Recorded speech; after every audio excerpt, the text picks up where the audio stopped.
there is kind of a maybe unwritten agreement and consensus that you're the project lead.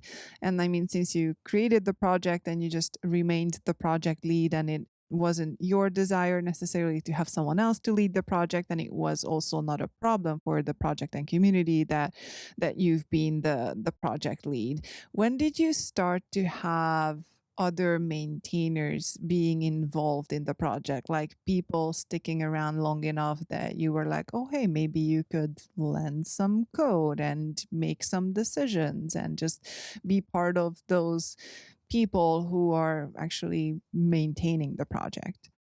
That started early on. So I think the first one I gave commit access was early 2000s or maybe late 99 or something. So I got some people involved early on. And that was back in the days when we still used CBS before we switched to Git. So it was more difficult time, and also more difficult time to keep credit of who did what. With Git, we introduced this great concept of separating the committer from the author. Before that, we were all just committers, so it was harder to keep track. But no, I've always tried to encourage others to sort of join and become maintainers, but it's always been a struggle. We've never been many maintainers, and one thing is also that sure, now we have a bunch of them. I don't exactly know how many, but there's also this challenge to keep them maintaining too, right? Becoming a maintainer doesn't mean that you actually do anything, right? Or that you keep doing it. You could say, hey, you're a maintainer now, and they say great, and they do 2 commits, and then we don't see them again. They're still a maintainer, at least for a while, but so but yes, I've always tried to encourage the one who are active, knowledgeable, and seemingly want to contribute and seem to understand things and are aligned with the rest of us. Sure, I want them to become maintainers, to share the burden and remove us others maintainers as bottlenecks when they want to do things, right? Because why not? So I try to do that, but it's a slow process. I think most people are just happy with not being maintainer because it's easier and just throw in the occasional PR every now and then and not do more. I perfectly understand that too. How big is the maintainer group in Curl? Like, how many people do you have? I think we're a little bit under 20. I think we might be 18 or something right now. But if we're talking about active maintainers that are actually like merging code in a, I don't know, 30, 60-day interval, that's less. I'd say that's less than 10. So there's kind of a bigger difference between those who have the sort of the title and the right to merge code and make some decisions, and then there's the active group who's actually doing that on a daily-ish Yeah, basis. it varies a little bit then over time too, right? Because they're all volunteers here. So maybe they're occupied in other things this year and maybe they will come back next year and so on.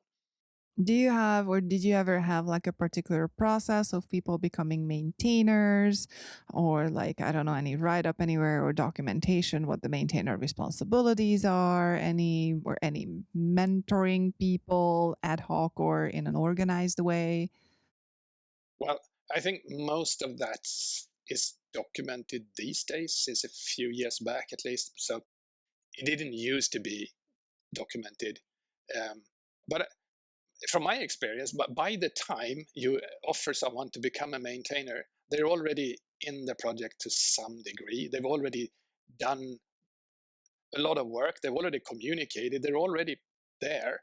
So they usually don't need a lot more guidance. By the time they've proven their worth, they've proven that they're above a certain threshold in whatever you want it to be, then they're pretty much home. Then of course there's some we can usually, for example, when I give them the rights to push to the repository, I can just remind them that, hey, this is the process. Remember that we still review everything before we push, even though we can push without it, and stuff like that. And usually that's never a surprise and never actually a necessary information. It's more like me just repeating what everyone is actually already thinking, or more or less the unwritten rules. They tend to be just almost as efficient, because that's the way we already do it, right? And back that we mentioned already, leading by example, that's the way we all do. So of course they still do it, and we all do it that way because we all do it that way. So it would be weird for someone to just not do it suddenly, because that would be a deviation. Then we would probably, I don't know, have a discussion, or do something about it. So that has never been an issue. And so I think if it comes to like mentoring or guiding people, that's usually much better earlier, before they're close to maintainer. That's more the first PR or something, when they show up the first time, because then they don't actually know curl. They don't actually, sometimes they don't know the language much, and sometimes they are a little bit just confused by the test suite or the CI system and stuff like that. And so I think that's where a mentoring or guidance or advice and being friendly and helpful is even more important, I think, to sort of guide them into the project when they start to getting their feet wet. So it sounds like that having some written information about the process is always helpful. You can point people to it and remind people to it, but it's not necessarily a clear enabler for someone who might be contemplating that, oh, should I stick around this project?